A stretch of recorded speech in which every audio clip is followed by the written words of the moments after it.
Assalamualaikum warahmatullahi wabarakatuh. Innal hamdalillah nahmaduhu wa nasta'inuhu wa nastaghfiruh wa na'udzu billahi min syururi anfusina wa min sayyiati a'malina. May yahdihillahu fala mudilla lahu wa may yudlil fala hadiyalah. Asyhadu an la ilaha illallah wahdahu la syarikalah wa asyhadu anna Muhammadan abduhu wa rasuluh. Allahumma salli wa sallim ala Muhammadin wa ala alihi wa sahbihi ajma'in, amma ba'd. Ya ayyuhalladzina amanu taqullaha haqqa tuqatih wa la tamutunna illa wa antum muslimun. Ya ayyuhan nasu taqu rabbakumul ladzi khalaqakum min nafsin wahidah wa khalaqa minha zawjaha wa batha minhuma rijalan katsiran wa nisaa'a. Wattaqullaha alladzi tasaaluna bihi wal arham innallaha kana 'alaikum raqiba. Ya ayyuhalladzina amanu taqullaha wa qulu qawlan sadida yuslih lakum a'malakum wa yaghfir lakum dzunubakum wa may yuti'illaha wa rasulahu faqad faza fawzan 'azima. Alhamdulillahirabbil alamin. Pagi ini kita masih diberi kesempatan oleh Allah Subhanahu wa taala untuk dapat menunaikan salat subuh secara berjamaah. Kemudian kita lanjutkan dengan mentadabburi ayat-ayatnya dan mengkaji hadis Rasulullah sallallahu alaihi wasallam yang hanya kepadanya lah kita berharap ridha-Nya agar kita dan keluarga kita dijadikan oleh Allah Subhanahu wa taala ahlul Quran dan ahlul jannah. Salawat serta salam semoga tercurah kepada Rasulullah sallallahu alaihi wasallam, Muhammad bin Abdullah beserta keluarganya, para sahabatnya serta pengikutnya yang senantiasa menegakkan sunnah-sunnah Rasulullah sallallahu alaihi wasallam hingga akhir kiamat kelak. Mari sama-sama kita buka dengan bacaan basmalah. Bismillahirrahmanirrahim. Pagi ini sudah di ayat ke-10 ya. Surat 62, surat Jum'ah ya. A'udzu billahi as-sami'il 'alim minasy syaithanir rajim. فَإِذَا قُضِيَتِ الصَّلَاةُ فَانتَشِرُوا فِي الْأَرْضِ وَابْتَغُوا مِنْ فَضْلِ اللَّهِ وَاذْكُرُوا اللَّهَ كَثِيرًا لَعَلَّكُمْ تُفْلِحُونَ. Apabila salat telah dilaksanakan, maka bertebaranlah kamu di bumi. Carilah karunia Allah dan ingatlah Allah banyak-banyak agar kamu beruntung. Ini kita setelah sholat jangan diem ya. Habis sholat Jumat itu disuruh bertebaran. Perintahnya suruh bertebaran. Ini enggak. Habis sholat Jumat di masjid lama aja, berzikir aja. Boleh nggak? Boleh. Cuma perintahnya apa? Bertebaranlah kamu di bumi. Kenapa? Allah perintahkan carilah karunia Allah. Berarti Allah menebarkan karunia, bukan cuma rezeki. Kalau rezeki cuma kecil itu, tapi karunia itu di atas rezeki. Maka orang yang bertebaran di hari Jumat setelah sholat Jumat dia mendapatkan karunia. Kayak gini nih, kalau ada orang suka nyawer, tuh kira-kira suruh rebutan nggak? Rebutan. Nah, rebutan. Itu diturunkan tuh di hari Jumat setelah sholat Jumat oleh Allah diturunkan karunia. Maka kita suruh bertebaran mencari sebanyak-banyaknya karunia itu. Ini enggak, jangan ngikutin kayak saya tidur habis sholat Jumat, ya kan? Ada tuh, ya kan? Ustadz kalau habis sholat Jumat tidur, jangan diikutin itu. Dan ingatlah Allah banyak-banyak, maka selalu mengingat Allah. Gitu, ingat Allah. Kan hari Jumat itu banyak selawat terus. Nah ini mengingat Allah nih, berzikir kepada Allah, berzikir terus kepada Allah sampai waktu asar. Nanti berdoa lagi waktu asar di hari Jumat itu ya. Berdoa lagi sampai maghrib agar kamu beruntung. Ketika Allah sudah tetapkan kita termasuk orang-orang yang beruntung, aman gitu ya. Sebelumnya Allah Subhanahu wa taala melarang mereka untuk bekerja apabila adzan telah dikumandangkan. Adzan dikumandangkan dilarang dulunya itu, ya kan? Dan memerintahkan mereka untuk berkumpul melaksanakan sholat Jumat. Maka setelah sholat Jumat selesai sholat, Allah Subhanahu wa ta'ala mengizinkan mereka untuk bertebaran di bumi dan mencari karunia-Nya. Ini kisahnya yang dilakukan oleh sahabat Nabi yang bernama Irak bin Malik. Pernah dengar nggak namanya Irak bin Malik? Nah, dengar namanya negara Irak saja, ya kan? Padahal itu sahabat Nabi. Namanya Irak bin Malik radhiyallahu anhu. Ketika selesai sholat Jumat, dia pergi dan berdiri di depan pintu masjid seraya berdoa. Doanya kayak gini: Ya Allah, saya telah memenuhi panggilanmu, memenuhi sholat Jumat, memenuhi panggilanmu. Catat biar itu nanti kamu laksanakan. Kamu dapat karunia yang banyak, jadi kaya raya, bisa pergi haji, bisa umrah. Catat. Nah, kalau kamu nggak punya buku, nanti copy sini. Oh, direkam. Oh iya, direkam. Ya Allah, saya telah memenuhi panggilanmu. Ya, saya telah memenuhi panggilan. Makanya orang setelah pulang haji dan umrah sudah memenuhi panggilan Allah nggak? Oh iya, dia bilang labbaik Allahumma labbaik, ya Allah aku memenuhi panggilan. Nah, Irak bin Malik dia berdoa di depan pintu masjid, ya, setelah sholat Jumat. Ya Allah, saya telah memenuhi panggilanmu, menunaikan kewajibanmu,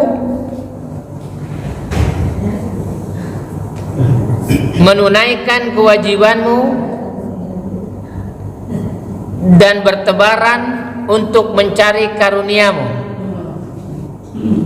Menunaikan kewajibanmu dan bertebaran untuk mencari karuniamu,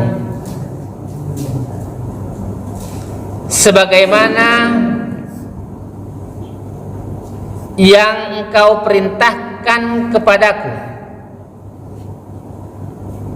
sebagaimana yang engkau perintahkan kepadaku, maka limpahkanlah karuniamu kepadaku. Wih, keren banget ini doanya, ya kan? Maka limpahkanlah karuniamu kepadaku.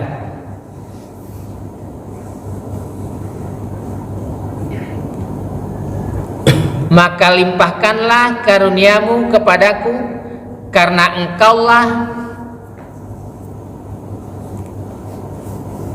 sebaik-baik pemberi rezeki. Keren gak doanya? Doanya kayak begini, keren. Diajarkan oleh sahabat yang mulia Irak bin Malik. Ini diriwayatkan oleh Ibnu Abu Hatim, ya. Itu di kitab Al-Qurtubi itu, ya. Sebaik-baik apa? Pemberi rezeki. Karena engkaulah sebaik-baik pemberi rezeki. Wadhkurullaha katsiran la'allakum tuflihun, dan ingatlah Allah banyak-banyak supaya kamu beruntung. Wih, supaya kamu beruntung. Kita beruntung terus makanya, ya kan? Jadi perbanyaklah mengingat Allah pada saat kalian menjual, saat kalian membeli, ada jual beli, maka usaha yang terbaik adalah jual beli perdagangan. Itu yang terbaik itu. Saat kalian membeli dan pada saat kalian bertransaksi, janganlah dunia menyibukkan kalian dari hal-hal yang bermanfaat di hari kiamat. Sebab dalam sebuah riwayat, ya, sebuah hadis itu, bahwa Rasulullah SAW bersabda, man dakhala suqan, barang siapa memasuki salah satu pasar, ya, man dakhala suqan minal aswaqi, dari pasar-pasar gitu, maka dia berdoa. Pak Sugeng nih yang tiap hari masuk pasar, ya kan? Masuk gelodok ke pasar setiap hari, gitu. Yang masuk pasar, dia berdoa, la ilaha illallah wahdahu la syarikalah, lahul mulku wa lahul hamdu wa huwa ala kulli syai'in qadir. Apa tuh doanya tuh? La ilaha illallah wahdahu la syarikalah lahul mulku wa lahul hamdu wa huwa ala kulli syai'in qadir. Katabahallahu lahu alfa alfin hasanatin wa maha anhu alfa alfin sayyi'atin. Apa artinya itu? Tidak ada ilah yang berhak diibadahi dengan benar kecuali Allah semata. Tidak ada sekutu baginya. Kerajaan dan pujian Dia maha kuasa atas segala sesuatu. Maka Allah mencatat untuknya 1.000.000 kebaikan. Ini banyak bener tuh. Jadi kalau masuk pasar bacanya apa? La ilaha illallah wahdahu la syarikalah lahul mulku wa lahul hamdu wa huwa ala kulli syai'in qadir. Maka Allah akan mencatat untuknya 1.000.000 kebaikan dan menghapuskan darinya 1.000.000 keburukan. Oh, enak bener Pak Sugeng. Kalau dia baca begini setiap hari masuk pasar. Ya, Pak Sugeng tiap hari masuk pasar itu. Masuk mall. Masuk pasar, masuk mall. Sugeng kerjaannya. Mall termasuk pasar ya? Pasar itu. Iya. Modern ya. Iya. Pasar modern. Gitu. Kalau pasar di sini pasar tradisional. Kalau pasar modern. Ada nggak kira-kira kalau ke pasar kita ngedip doang gitu terus belanjaan datang? Belum ada ya? Belum ya? Nanti ada kali ya? Sekarang kan diketik doang tuh, udah datang tuh, betul nggak? Diketik datang. Kalau dulu kan nggak ada tuh orang ngetik-ketik udah bisa datang. Sekarang diketik-ketik bisa datang gitu ya. Diketik-ketik gitu. Pas Sugeng tuh belum dilihat lagi yang masuk tuh duitnya berapa kali diketik-ketik. Gitu ya. Jadi Mujahid berkata, seorang hamba akan digolongkan sebagai ahli berzikir yang banyak zikirnya kepada Allah Subhanahu wa taala ketika dia mengingatnya saat berdiri, duduk dan berbaring. Jadi dia termasuk orang yang banyak-banyak berzikir. Ketika dia masuk pasar dia berdoa. La ilaha illallah wahdahu la syarikalah lahul mulku wa lahul hamdu wa huwa ala kulli syai'in qadir. Jangan ditambah-tambahin, ada tambahannya tuh biasanya ditambah-tambahin. Hah? Iya. Udah, yang ada aja sih. Kemudian ayat yang terakhir ya di surat Jumat. A'udzu billahi as-sami'il 'alim minasy syaithanir rajim. Wa idza ra'aw tijaratan aw lahwan faddu ilaiha wa tarakuka qa'ima. Qul ma 'indallahi khairum minal lahwi wa minat tijarah wallahu khairur raziqin. Dan apabila mereka melihat perniagaan atau permainan, mereka bubar untuk menuju kepadanya, dan mereka tinggalkan kamu sedang berdiri berkhutbah. Katakanlah, apa yang di sisi Allah adalah lebih baik daripada permainan dan perniagaan, dan Allah sebaik-baik pemberi rezeki. Ini zaman Nabi saja orang sholat Jumat yang khotib Rasulullah pada kabur juga. Maka jangan dibilangin kalau seandainya saya hidup pada zaman Rasulullah saya termasuk orang-orang yang baik, belum tentu. Ini turun ayat ini karena pada saat itu orang mendengar sesuatu, ada memukul genderang itu sebenarnya itu ya. Jadi Muqatil bin Hayyan menduga bahwa dagangan itu milik namanya Dahiyah bin Khalifah sebelum memeluk Islam. Tapi setelah itu juga dia memeluk Islam ya. Ia mempromosikan dagangannya dengan memukul genderang. Maka orang-orang pun bergerak kepadanya dan meninggalkan Rasulullah SAW berdiri di atas mimbar di hadapan sebagian kecil jamaah yang lain. Jadi kalau kamu ditinggalin sama orang ketika khutbah, jangan heran. Nabi aja ditinggalin. Gitu kan? Weh, Nabi ini orang paling top, paling keren, paling mulia, udah paling.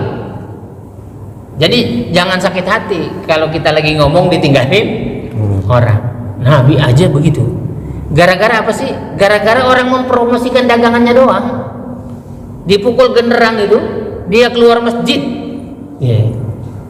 Kayak gini nih. Sekarang mengerikan itu ya. Kalau ada yang ngaku-ngaku atau ditunjuk itu wali-wali nggak sholat tuh, ada tuh yang di jalanan tuh wali-wali nggak sholat, itu orang berbondong-bondong datang ke situ. Apalagi yang paling kepo itu ibu-ibu, ada aja sesuatu, wih, udah disamperin itu. Maka nanti Dajjal turun itu yang paling celaka duluan ibu-ibu dan anak-anak perempuan. Maka suruh diikat kakinya, karena dia pasti kepo itu. Gitu. Ini baru genderang perang, genderang dagangan itu ditabuh sama Dahiyah bin Khalifah. Datang semua orang ke tempatnya, meninggalkan Rasulullah sedang berkhutbah, ya. Mengerikan juga tuh ya, mengerikan juga ya. Jadi suatu saat sebuah kafilah datang ke Madinah dan Rasulullah Sallallahu Alaihi Wasallam sedang berkhutbah. Orang-orang pun berhamburan keluar masjid dan meninggalkan Rasulullah Sallallahu Alaihi Wasallam beserta 12 orang. Yang tinggal cuma berapa? 12 orang. Itu 2, 3, 4. Cuma segitu ya. 12 orang ya kan. Begitu banyaknya. Kabur semua tuh. Gara-gara cuma dagangan ya. Gitu. Jadi jangan sampai begitu ya. Dahulu Nabi melakukan 2 khutbah, beliau duduk di antara keduanya. Dalam khutbahnya beliau membacakan Al-Qur'an dan mengingatkan manusia perintah dan larangan ya. Jadi kalau Nabi saja ditinggalkan, bahwa kita nggak ada yang suka dengan khutbah kita, biarin. Nanti biasa juga ada tuh yang suka, kalau ada yang lebih bandit lagi, dijamin dahulu. Ada khotibnya sedang berkhutbah, dia protes, teriak-teriak. Itu zaman dulu udah ada nggak? Ada tuh. Keren nggak? Padahal normalnya orang mendengarkan khutbah, perhatikan dan dengarkan. Ini enggak, bikin kacau dia, ya kan? Kayak pasar, dibuat pasar. Kenapa? Karena enggak suka sama khotibnya. Padahal khotibnya sedang menyampaikan ayat-ayat Allah, menyampaikan hadis Nabi. Katakanlah apa yang di sisi Allah, yaitu pahala di akhirat, itu lebih baik ya, adalah lebih baik daripada permainan dan perniagaan. Maka di hari Jumat ada negara-negara yang hari Jumat itu libur, ya kan? Itu makanya makmur, nggak dagang dia, nggak dagang, makmur itu. Itu ada tuh tukang emas tuh ya, di sana tukang emas. Kalau hari Jumat tutup, dia mempersiapkan untuk sholat Jumat. Gitu. Nanti kalau habis sholat Jumat dia buka lagi dah. Kayak di Roja. Hah? Di Roja. Iya begitu, sama itu. Ya. Kalau kita ngikuti petunjuk Allah dan Rasulnya, dipastikan mendapatkan karunia yang banyak. Gitu ya. Jadi bagi orang-orang yang bertawakal kepadanya dan mencari rezeki tepat pada waktunya. Jadi kalau mau mencari rezeki tepat pada waktunya, kayak gini nih. Kira-kira kalau hujan mau datang, ada tanda-tandanya nggak? Ada. Mendung, kelabu, ya kan? Sekalipun nggak jadi hujan juga, tapi yang penting ada tandanya. Biasanya begitu. Kalau kita mau mendapatkan air hujan, kalau udah kelihatan tanda-tandanya, oh kita siapin baknya banyak-banyak, gitu nggak? Begitu. Jadi kalau kita mau mendapatkan karunia yang banyak, doanya diucapkan, dibaca setelah sholat Jumat, kemudian kita keluar jual beli, itu yang lebih baik, gitu ya. Kalau palastono bagian tawaf, gitu kan, tetap aja dapat rezeki, gitu kan. Gitu. Jadi bermohon kepada Allah, semoga kita semua mendapatkan rezeki yang halalan, thayyibah, dan Allah berikan keberkahan kepada kita dan keluarga kita, sehingga kita dapat menunaikan ibadah haji dan umroh tahun depan, dan Allah masukkan kita dan keluarga kita ke dalam surga Aden yang mengalir di bawahnya sungai-sungai. Subhanakallahumma rabbana wa bihamdika asyhadu an la ilaha illa anta astaghfiruka wa atubu ilaik.